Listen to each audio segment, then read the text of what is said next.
All right, next up, it's Bradley from Cabot. And Bradley's question is, should I continue contributing to my spouse's Roth IRA if they are now a stay-at-home parent, or do I need to start a separate spousal IRA? Bradley, thanks very much. We appreciate the question.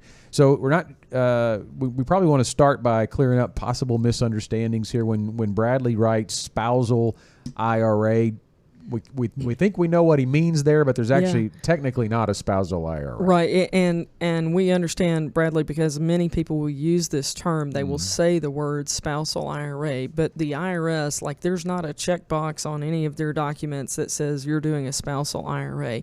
So let's set that term aside and get some clarity, because if, let's say, if one spouse is working and another one is not, the household contributes in the name of the non-working spouse, and that's probably what you're calling a spousal IRA.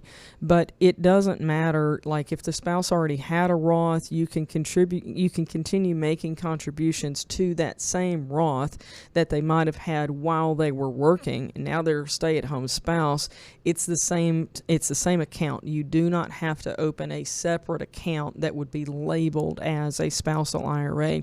It's just a question. We're talking about where the income is coming from. It's coming from, we'll say it's the husband's account, and the husband is working and the wife is not, and so that's where we get the jargon of spousal IRA, but there's not technically any difference. So you just qualify to be able to contribute based on the income that is coming to your household as a married couple. Yeah, you think about when you file, it's married filing jointly. All that income is considered joint income, even if it's only being earned by one of the spouses. So it is considered earned by both. So that means both of you can have a Roth IRA. Now, in Bradley's case, he's saying that she already had one. Right, the spouse already had a Roth IRA, but if you're not aware of that, if you have a stay-at-home parent and you don't have a Roth IRA in their name, know that you can do that. If you're married filing jointly, you can both have a Roth IRA, and that can add up, because if you think about the contribution limits here, it's $6,500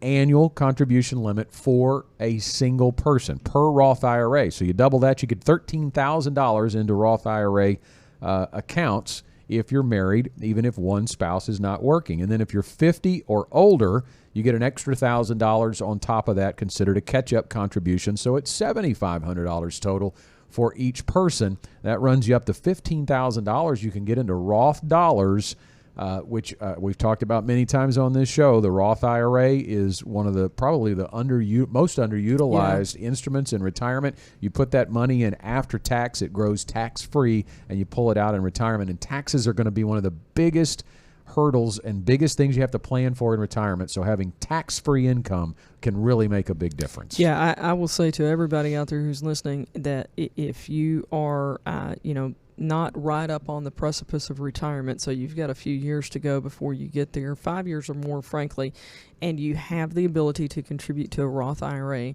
that tax-free income will be your best friend in retirement. So just be sure that if you have the ability to do that, that you take advantage of it. And I'll say this is something that my brother discovered recently. He's retired military, and so he doesn't have a need to work, like for W-2 income somewhere. He's got his pension income coming in, and he's got pretty low expenses, so he doesn't really have a need to do that. But we came from a farm family, and he still has a great appreciation for farmers and all that they do, and he saw a need for the farmer and an opportunity for him, and that was that these guys are growing watermelons and they need somebody to sell them, because they need to be able to stay in the field and do their job there, but they need somebody to sell them. So I know this sounds like a tangent. It is connected, I promise, to the Roth IRA conversation.